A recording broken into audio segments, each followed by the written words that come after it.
Readings of Almighty God's Words. The responsibilities of leaders and workers. The responsibilities of leaders and workers.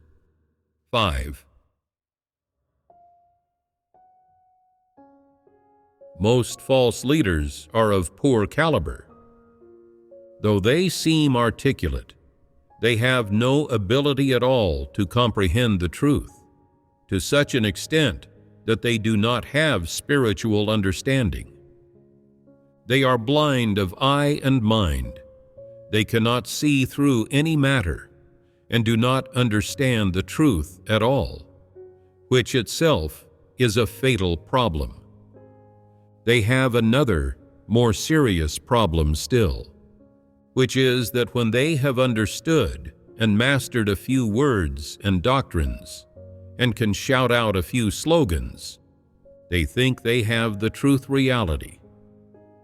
So whatever work they do and whomever they choose to put to use, they do not seek the truth principles, and they do not fellowship with others, and less still do they adhere to the work arrangements and the principles of God's house.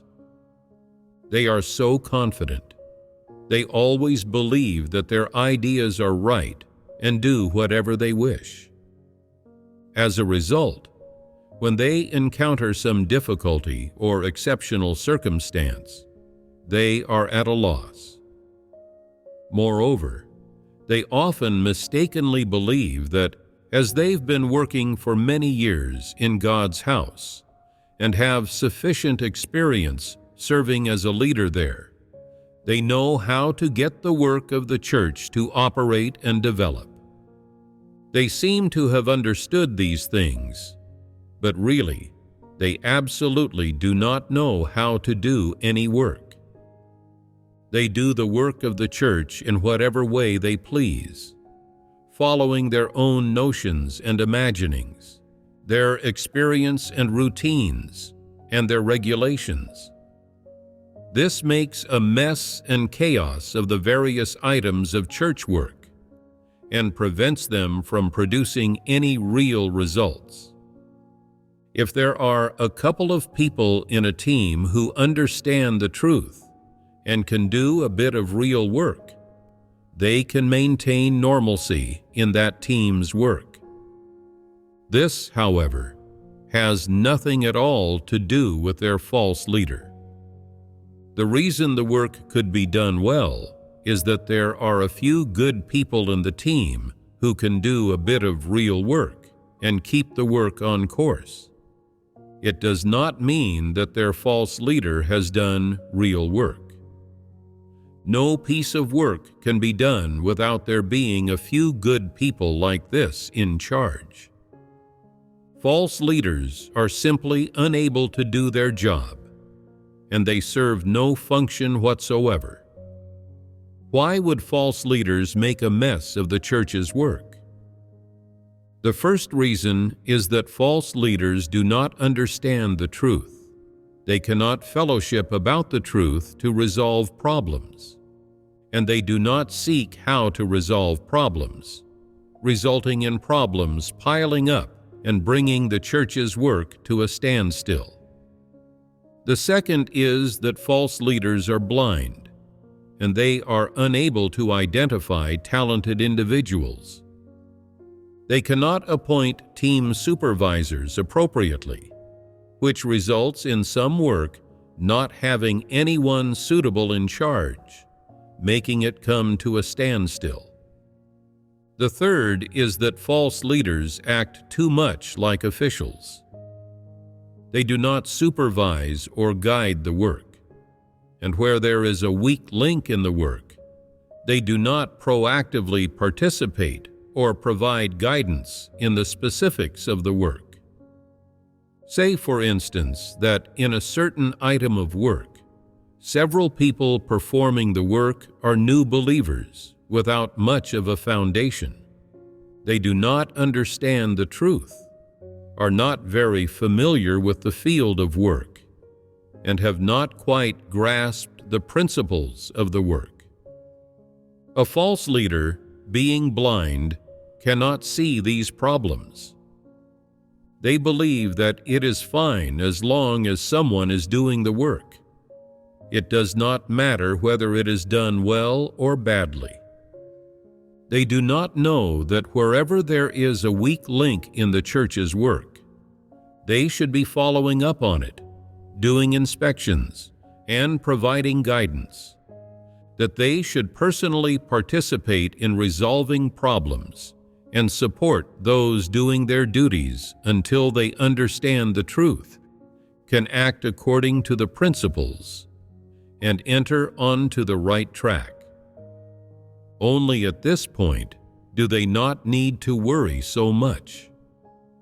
False leaders do not work in this way. When they see someone is there to do the work, they pay it no more mind. They make no inquiries, no matter how the work is going. Where there is a weak link in the work, or a supervisor who has low caliber, they do not personally provide guidance on the work, and they do not participate in the work themselves.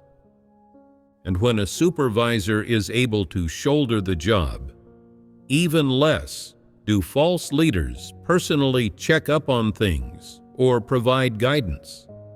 They just take it easy, and even if someone reports an issue, they do not ask about it. They think there is no need. False leaders do not do any of this specific work. In summary, false leaders are degenerates that do not do a shred of real work. They believe that for any work, so long as someone is in charge and all hands are on deck to take on the work, things are over and done with.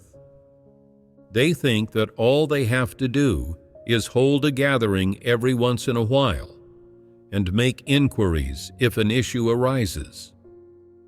While working in this way, false leaders still believe they are doing a good job and are quite pleased with themselves. They think, there are no problems with any of the items of work. The personnel are all completely arranged, and the supervisors are in place.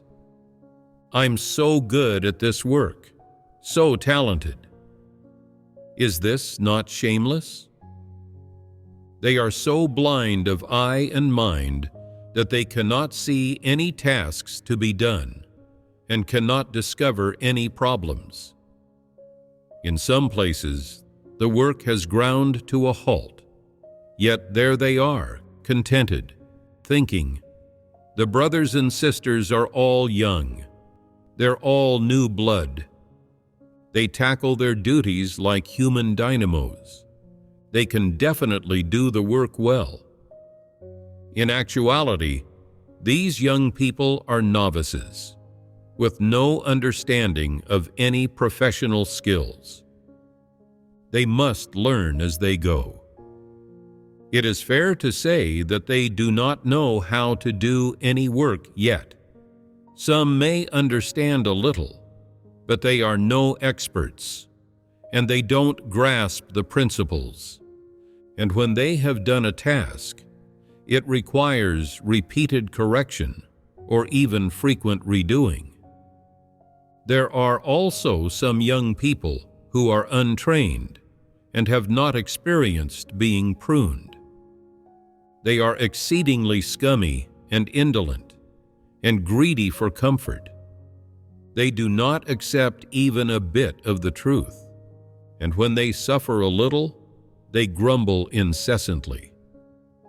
Most of them are perfunctory, comfort-seeking degenerates.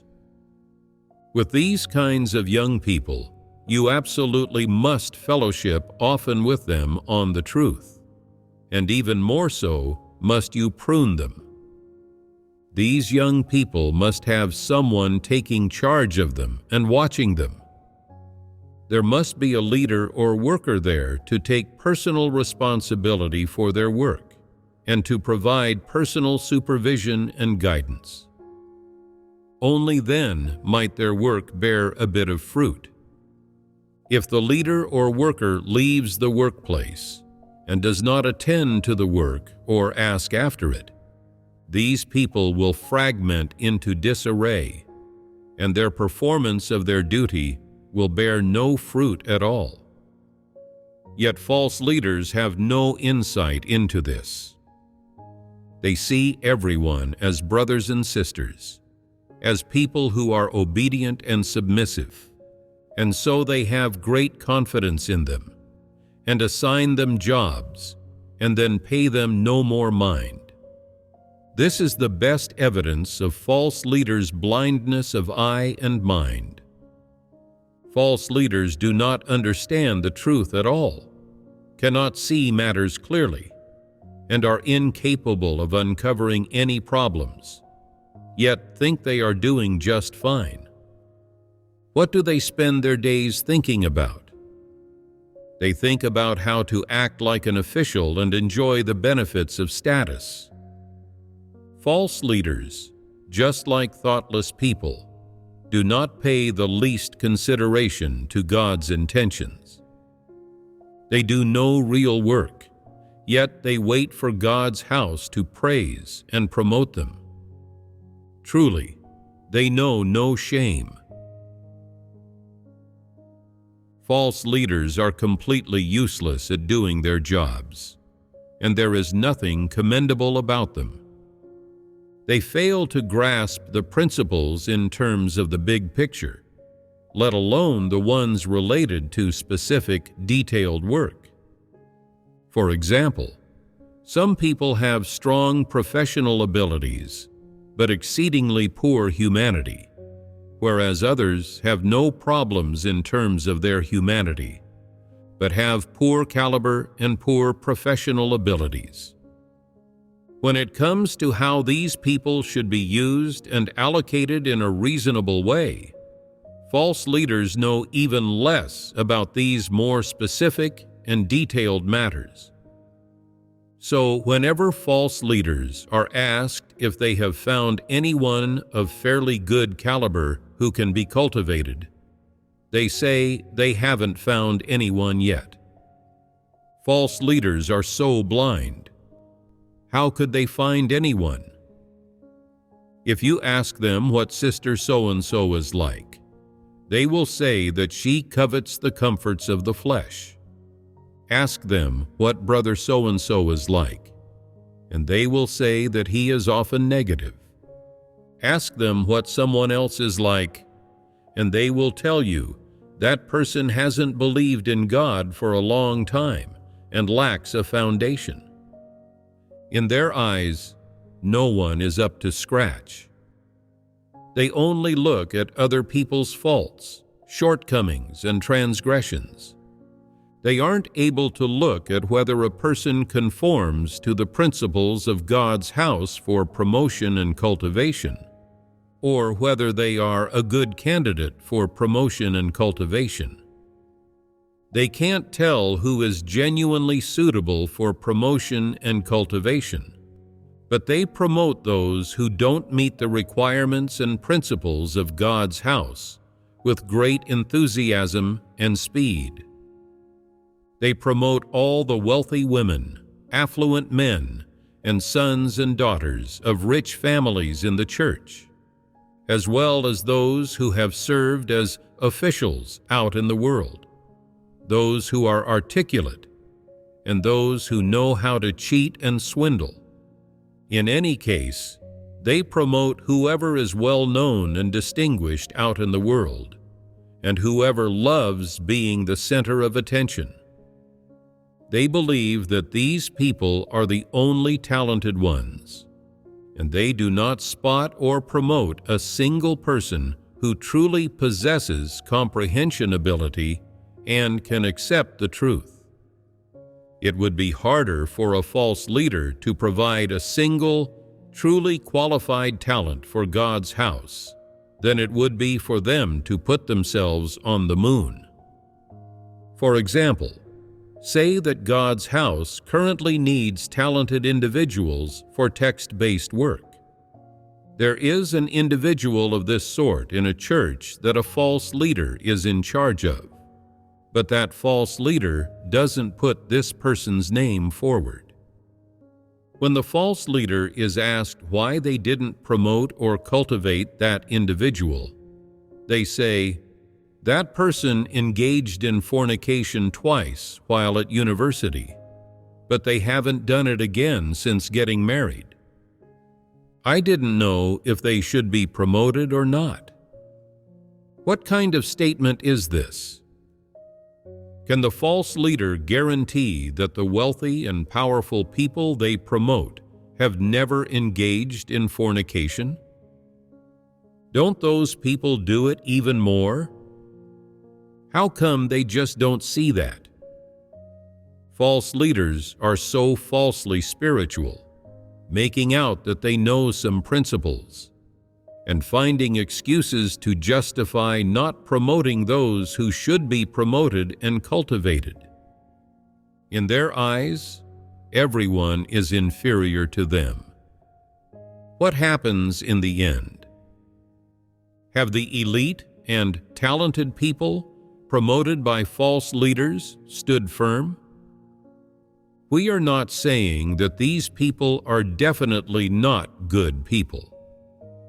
What we are mainly exposing is that false leaders' principle for how they treat people is to use human notions as their measure, rather than the truth, and that their principle for promoting and cultivating people is to go by their own notions, imaginings, and preferences, and entirely the viewpoint of non-believers, rather than using the required standards of God's house as their measure.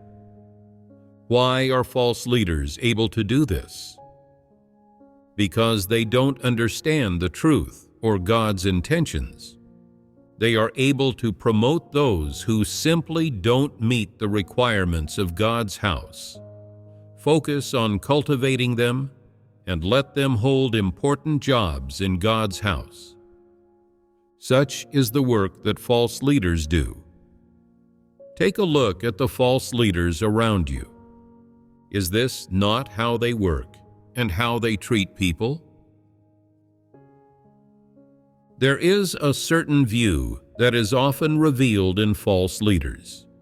They think that those with knowledge, those with status, and those who have served as officials in the outside world are all people of talent, and that such people should be cultivated and used by the house of God after they start believing in God. They really esteem and worship those people. They even treat them like their own kin and family members. When they introduce these people to others, they often speak about how, in the outside world, they were the boss of some company, or the leader of some government department, or the editor of some newspaper, or some director in the Department of Public Security, or they talk about how rich they are. False leaders think particularly highly of such people. What do you say? Do false leaders have caliber? Is it not the case that they are falsely spiritual and can't see through to things? False leaders think that since these people were talented individuals in society, the house of God should cultivate them and give them an important role to play when they come here. Is this view correct? Is it in line with the truth principles? If these people have no love for the truth at all and are devoid of conscience and reason, can they be cultivated and given an important role by the house of God? They are not qualified to be cultivated. The fact that they were talented individuals among the non-believers does not mean they are people of talent in the house of God. But these false leaders love being officials, and they particularly worship others who have been officials. Whenever they see people who have been officials or had status in the outside world, they bow and scrape and act very obsequious toward them, like slaves before their master. They desperately want to call them mother or father, or older sister or older brother, and they also wish to get these people promoted to be leaders or workers in the church. Tell me, are these people who pursue the truth? Does them having a little status and enjoying some renown in the outside world mean they are fit to serve as a leader or worker in God's house? If they do not understand the truth and are filled with arrogant and conceited dispositions, are they worthy of being a leader or worker in God's house? Is it in line with the principles to promote people by only focusing on their status and renown and ignoring their character? Do false leaders know what kind of people God likes? What kind of people He promotes and uses? Time and time again, the work arrangements of God's house have stressed that people are to be promoted and cultivated according to 3 standards. Number 1, they must possess humanity, conscience, and reason. Number 2, they must be someone who loves the truth and is able to accept the truth. And number 3, they must have a certain degree of caliber and possess work capability. Only those who meet these 3 standards are able to be promoted and cultivated, and are qualified to be candidates and to be leaders or workers. Merely possessing caliber and talent won't do at all. Character comes first, and secondly, it is essential to be able to accept the truth. These 2 are the most important standards. If evil people who have no love for the truth are promoted, the consequences will be disastrous. So those who lack humanity are absolutely not allowed to be promoted. But false leaders ignore the requirements of God's house. When selecting and using people, they always focus on whether the person has status in society, what their background and position are, whether they have received a high level of education, and how elevated their reputation in society is. These are the aspects they focus on when promoting and cultivating people. Is this in keeping with the principles stipulated by God's house? Is this in keeping with the truth of God's words? Who are those people who have status in society? It can be said that they are all people who fight for power and status by any means, and that they belong to Satan. If they wield power in God's house, would God's house still be the church of God? What is the aim of false leaders in promoting people who belong to Satan to become leaders? Is acting thus in keeping with the principles of God's house for cultivating and using people? Is it not blatantly disturbing and damaging the church's work? The unprincipled promotion and cultivation of people by false leaders is what causes the greatest disruption and disturbance to the church's work, and is a way of resisting God. False leaders have exceedingly poor caliber and no ability to comprehend the truth. No matter how many sermons they listen to or how many of God's words they read, they still do not comprehend purely or understand the truth, and no matter how many years they have preached doctrines for, They do not understand what they are saying. It is all simply claptrap, and it is impossible to make head or tail of it. They can remember and preach a little bit of doctrine, so they think they have the truth reality, but nothing they do is related to the truth. These are archetypal Pharisees. Outwardly, it appears that they often preach to people and say nice-sounding things, as if they understood the truth. But what they do is antithetical to the truth and runs contrary to it. They also claim that they are serving God and doing the church's work, whereas, in fact, everything they do is utterly hostile to God. False leaders never promote talented people who are useful to God's house, and they ignore and turn a blind eye to relatively honest people who truly pursue the truth. Instead, they promote and cultivate those who engage in flattery, those who are slippery and deceitful, and those who have ambitions and desires to take on work in the church. The result of all this is that once those people have been in the work for a certain period, various items of the church's work grind to a halt and practically enter a state of paralysis, and thus the church's work is ruined at the hands of these false leaders.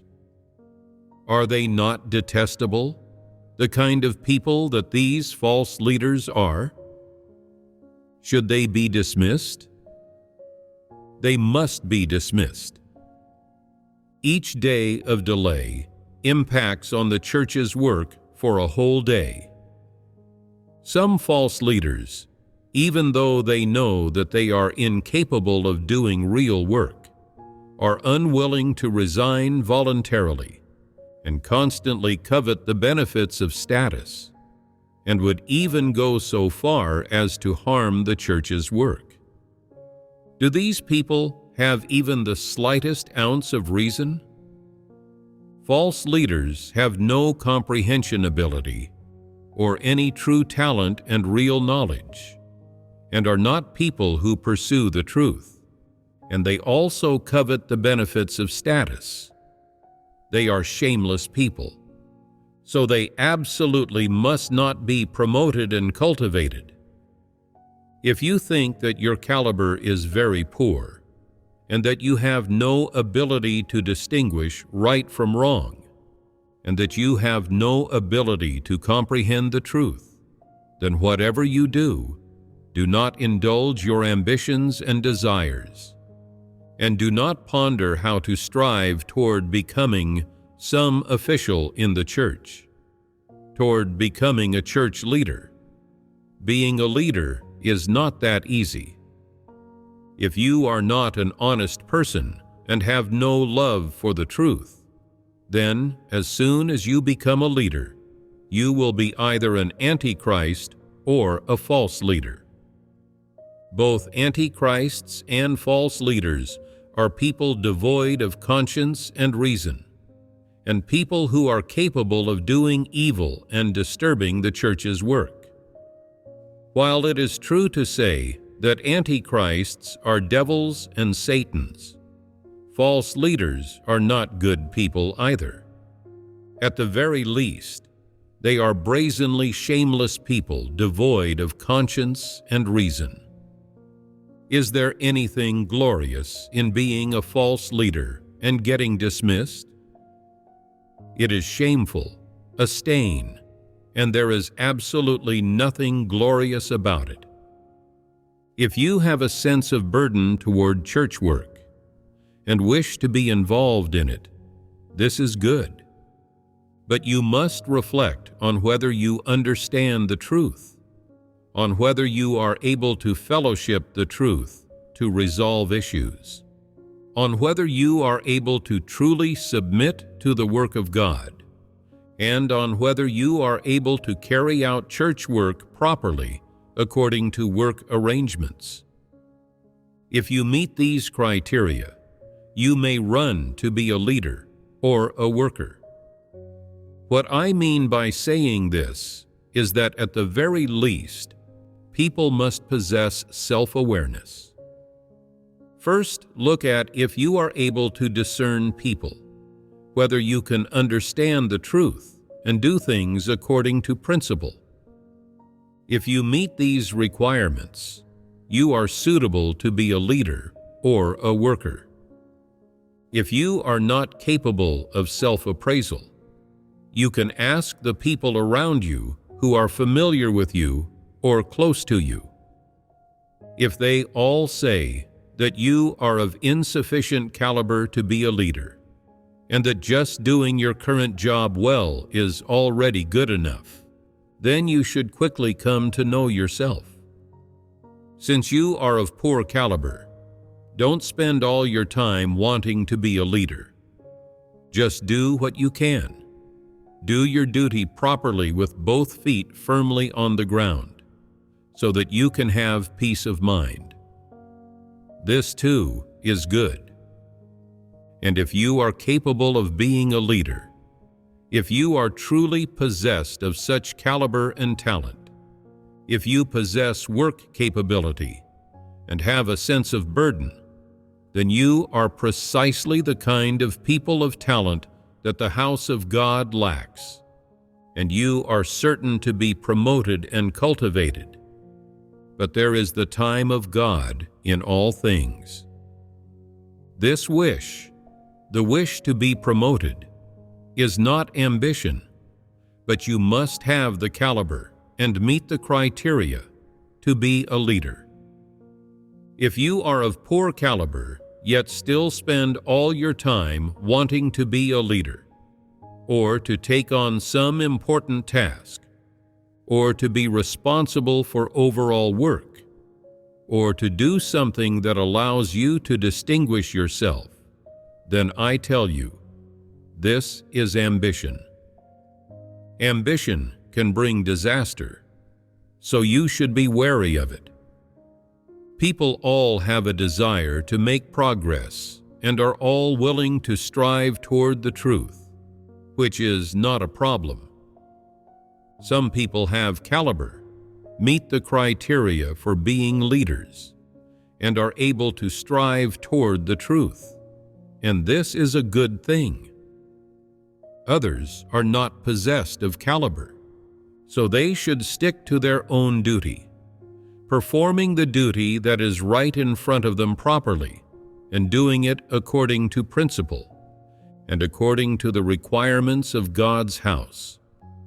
For them, that's better, safer, more realistic.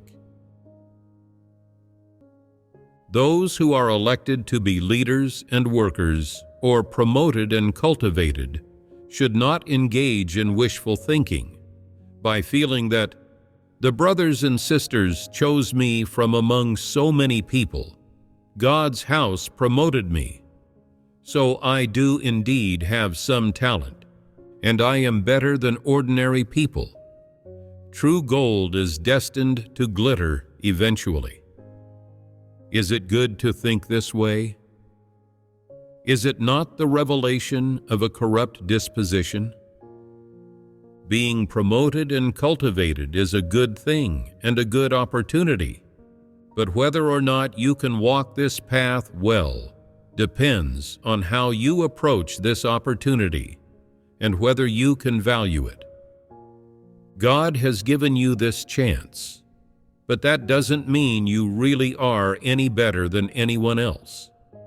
It may be that your caliber is a little better than others, or that you have some gifts, but it is hard to say what your life entry is like and whether you have the truth reality, because everyone's corrupt dispositions are the same, and you are also a member of the corrupted human race. If you can realize this, you will be able to correctly approach your promotion and cultivation by God's house. You shouldn't regard yourself as a talented person, nor should you think that you have the truth reality. It's just that you have a bit of caliber and can also strive toward the truth. So you have been enabled to train yourself. This is a probationary period, and it is not yet certain whether you are truly someone who pursues the truth, or whether you are worthy of being cultivated. It's hard to say whether you will be able to stand firm after being given a tryout during this period. It may be that you are retained to continue being cultivated, or it might be that you are eliminated. It all depends on how much effort you make. This is what promoting people to be leaders and workers is all about, and you should understand that. It's pointless that you yourself think you are a talented person. If God's house doesn't promote you and cultivate you, then you are nothing. If you don't pursue the truth and are unwilling to be used by God's house, then you can't accomplish anything. If you then say, "God's house doesn't use me, I'll go out into society," well then, go out into society and try it. See who promotes you, and see what you are able to accomplish. What I mean by saying this is to tell you that you must have the correct understanding and approach toward your promotion and cultivation by God's house. Those who are of poor or mediocre caliber and who cannot meet the standard required for promotion and cultivation in God's house need only to fulfill their duty compliantly and steadfastly. As long as they do their duty with all their hearts and minds, God will not treat them unfairly. Therefore, don't fight over matters of promotion and cultivation, but don't refuse them either. Just let everything take its natural course. In one sense, you must obey the arrangements of God's house, and in another sense, you must have a heart of submission to God. This is the right way. Is it simple to do this? Is there any benefit in a person of poor caliber being a leader? In the end, when they are classified as a false leader and eliminated, how will they feel about this? Will it be what they had wanted? They will carry the title of false leader over their head, and wherever they go, people will say that this person was once a false leader. Is that a good thing or a bad thing? It is not a good thing, and it is not something glorious. People must have the correct understanding and attitude toward promotion and cultivation. In these matters, they must seek the truth and not follow their own will or have ambitions and desires.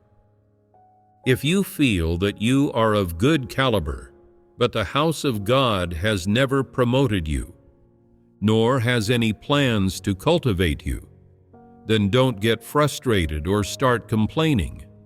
Just focus on pursuing the truth and striving forward. When you have some stature and are able to do real work, God's chosen people will naturally select you to be leader. And if you feel that you are of poor caliber and that you don't stand any chance of being promoted or cultivated, and that it is impossible for your ambitions to be achieved, is this not something good? This will protect you. Since you are of poor caliber, if you encounter a group of blind muddlers who choose you to be their leader, are you not going to be walking over hot coals? You are incapable of doing any work, and your eyes and mind are blind. Everything you do is a disruption. Your every move is evil doing. You'd be better off doing the work of your current duty well. At least you won't embarrass yourself, and it's better than being a false leader and being the target of criticism behind the scenes. As a person, you must have the measure of yourself. You must have a little self-awareness. If you do, you will be able to avoid taking the wrong path and making serious mistakes. Do you wish to be a false leader or an ordinary follower? An ordinary follower. If the brothers and sisters elect you, give it a go. Maybe their view of you is more accurate than your own feelings about yourself. If the brothers and sisters think you can do it, you should give it your all. If you really try your best but still fail in your work, and your heart burns with anxiety such that you can't eat and you lose sleep over it, and you simply don't know how to do it properly, then stop being a leader or worker. It's too hard on you. If you carry on, you will likely become a false leader. So you should write a letter of resignation without delay, declaring, "Because I am of poor caliber and incapable of doing real work, if I continue to be a leader, before too long I will definitely end up becoming a false leader. So I request to resign and willingly relinquish the position." This is the wisest course of action and the most suitable thing to do. It is rational and better than occupying the position and being a false leader. If you know full well that you are of poor caliber and incapable of being a leader, but cannot bear to give up status, and say to yourself, "Why can't I do this? Who can give me some help? How great it would be if I were to maintain my status as leader with someone else devising all the plans and strategies for me. Right now, there is no one suitable to take my place, so I can only continue being a leader and basking in the enjoyment of it each day that I am in the job. Even if I can't do the work, I'm still the leader, and being a leader is better than being an ordinary brother or sister. If God's house does not dismiss me, and I am not removed by the brothers and sisters, then I won't resign. Is this appropriate? No.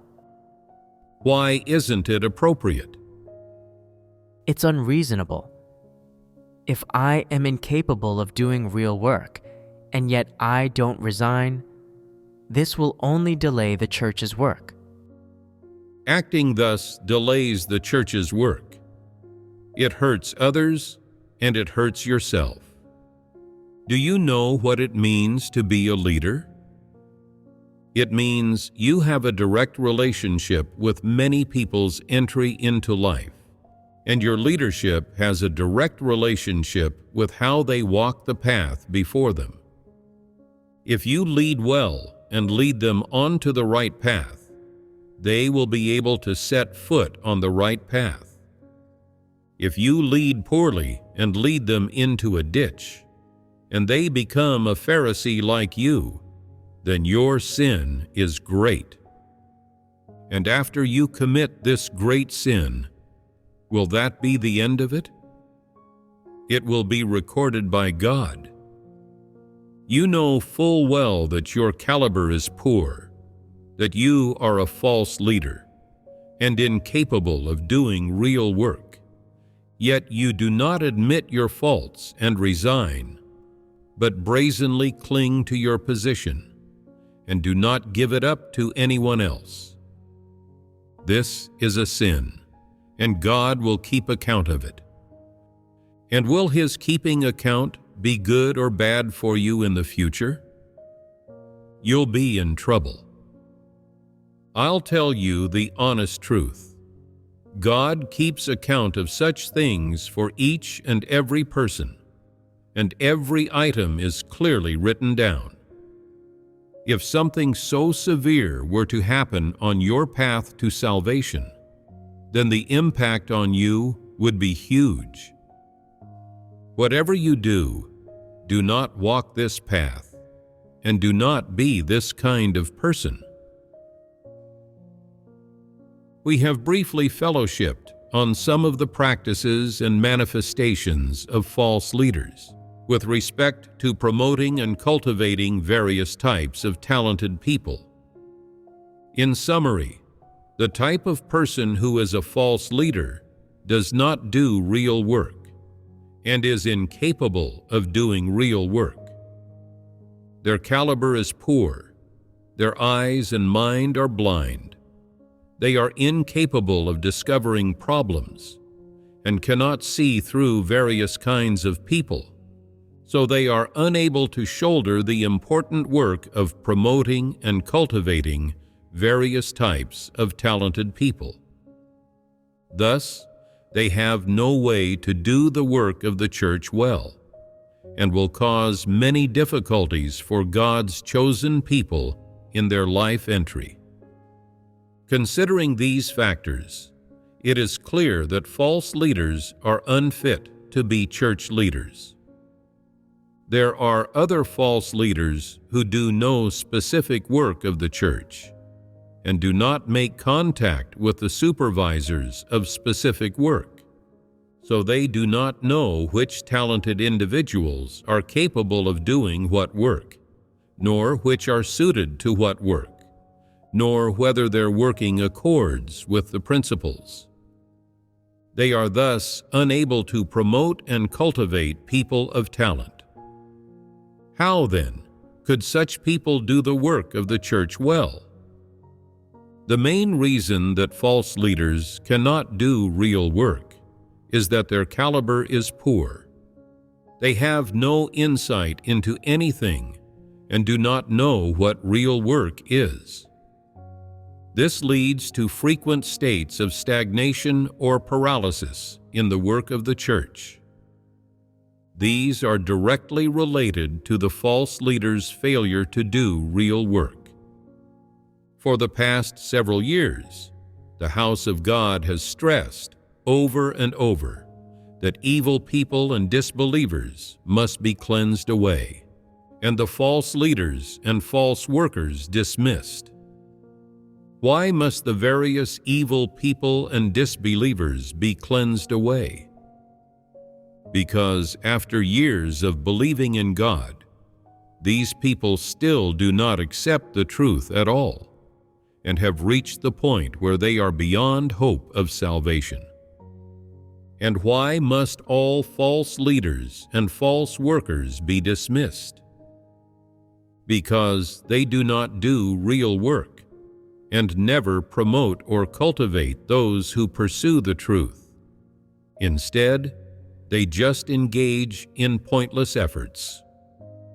This causes the work of the church to be thrown into chaos and paralysis, with existing problems lingering on, unresolved, and it also slows the life entry of God's chosen ones.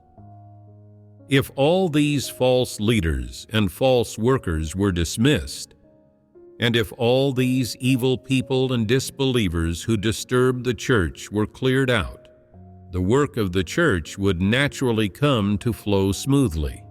The life of the church would naturally grow much better, and God's chosen ones would be able to normally eat and drink the words of God and do their duties, and to enter the right track of faith in God. This is what God would like to see,